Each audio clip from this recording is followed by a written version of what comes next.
વડોદરા મહાનગરપાલિકાના મહામંડળના ઉપપ્રમુખ તરીકે રોહિત સોલંકી।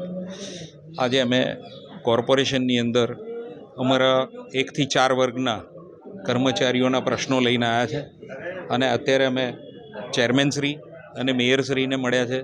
હવે અમે કમિશનર સાહેબ સાથે જઈએ છીએ, એ શું અમને પ્રતિસાદ આપે છે એના ઉપર અમે આગળની કાર્યવાહી કરીશું। માંગો તો અમારી એઆઈ સિસ્ટમ છે।